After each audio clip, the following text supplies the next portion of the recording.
In this video, I'm going to be walking you through the registration process for Diocese of Oakland Schools.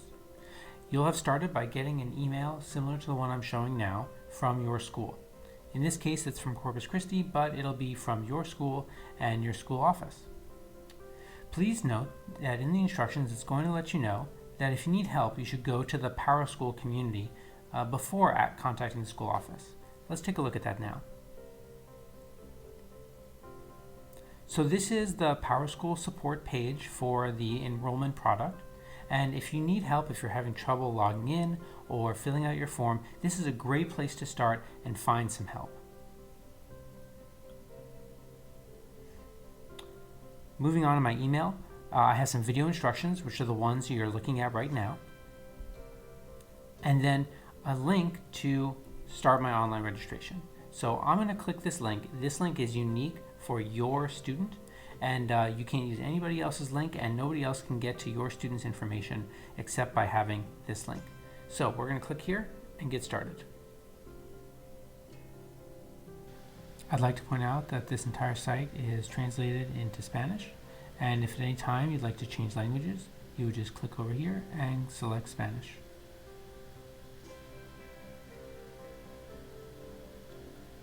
Okay, now I'm going to switch back.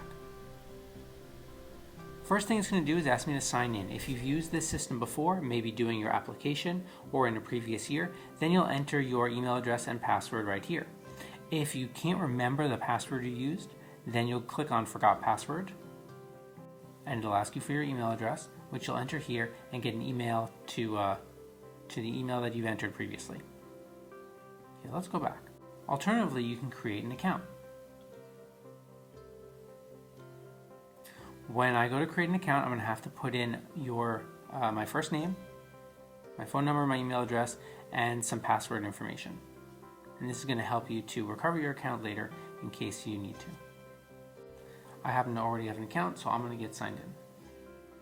This is going to make sure that only a parent of the correct child is going to be able to get into the form.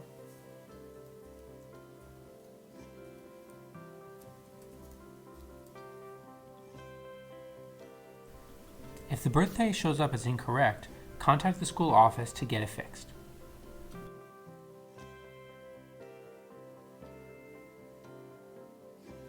On this page, you're going to see some information just introducing you to the form and the steps that you'll have to complete. I'm going to walk you through the steps right now. On the student page, you'll see the student's name and last name, if they have a preferred name or a suffix you'd like to add, like junior, second, third, etc. You'll select some additional information that you see is already locked and submitted for your student. You'll have an address, which you'll verify. If you need to change the address, you can check here and provide a new address.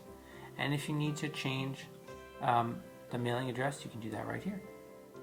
And you can see that certain fields pop up and disappear as you move along.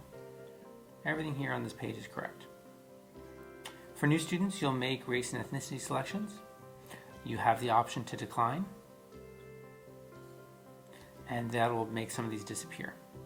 If you do choose to share a race selection, you can make an initial selection, and you can make additional selections.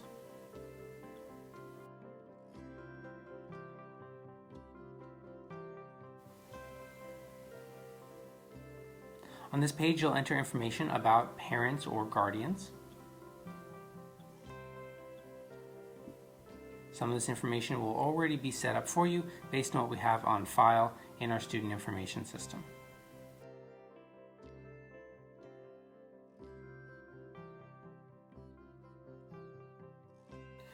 For a second guardian, you can enter their information as well if it's not already there. And this is all the same. You can also add, at the end of this page, you can add an additional parent or guardian. You can have up to 3.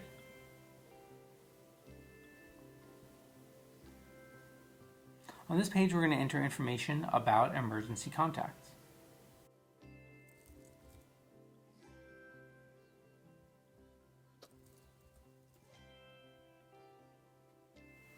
On this page, you're going to select the priority of the contacts. So What we'll typically do is we'll select the parent as priority number 1, and then we'll say in which order should these emergency contacts be reached out to. So there, now I've set the priority so that the parent is number 1, Grandma is number 2, James is number 3, and Jane is number 4. On this page, we'll enter medical information, and again, a lot of this may already be loaded from PowerSchool.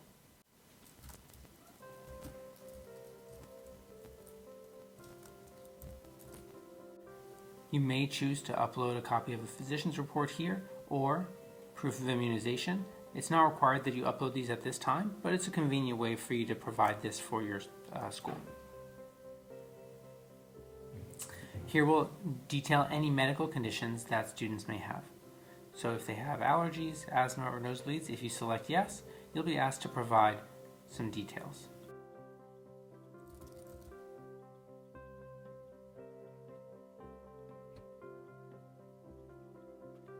Here you're asked to provide consent for emergency treatment so that the school can support your child in case of a medical emergency.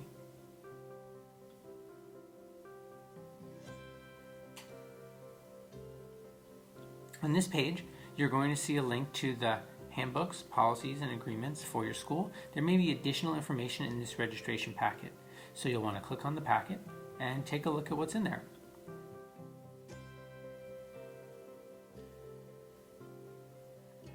You'll want to make sure you look through all of these documents and complete anything that's required. We'll agree to the handbook. We'll provide consent for publishing student work or videos or pictures of our child. We'll say yes, you can use some of these other systems to contact me. You'll agree to the technology responsible use policy.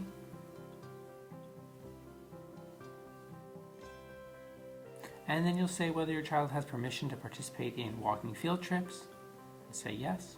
To leave campus by themselves, I'm going to say no because my sample child here is a kindergartner. And if I comply with the volunteer requirement. And at this time I can also make a donation to my school. I'll say donate later.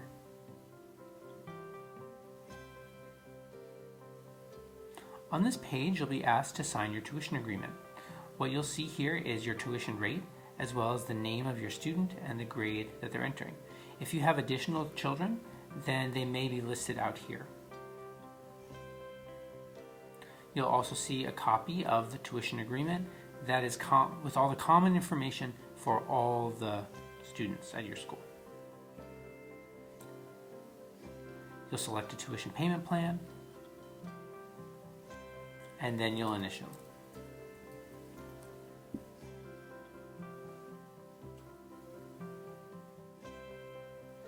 On this page, I'm going to agree to that everything I've submitted has been correct and complete, and I'll provide my electronic signature.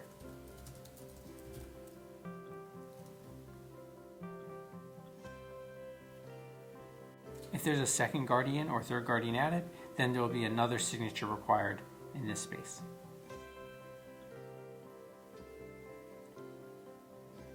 The summary page is going to tell me that I've got everything complete and correct. So it looks like I missed something on the emergency contacts page. So let's click right here on this one, and I'm going to go back and figure out what went wrong. I missed selecting the phone type for this phone number. Okay, that should be it. I don't have to go through the rest of the form now. I just have to go back to the summary page and check again. Okay, looks like I got everything correct. I'm going to hit the next. This page is telling me that I have a registration fee that's due.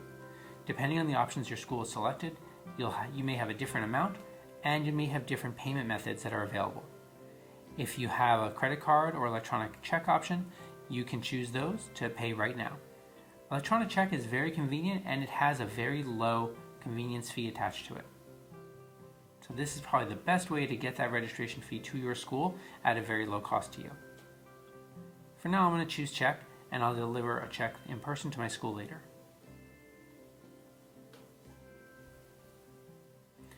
Now I'm going to hit submit, and I'm going to submit my registration for the 22-23 school year.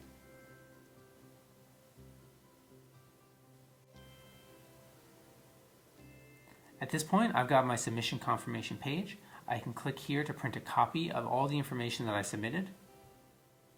I can click this link to view the registration packet again. That'll take me right back to that Google Drive folder. And if I need to complete registration for another student, I'll go back to my email and look for the unique code that's been sent to me for that student. The great thing about this is that most of the information that we just entered is now going to be available and copied over for that other student. I hope this video helps you in completing the registration for your school.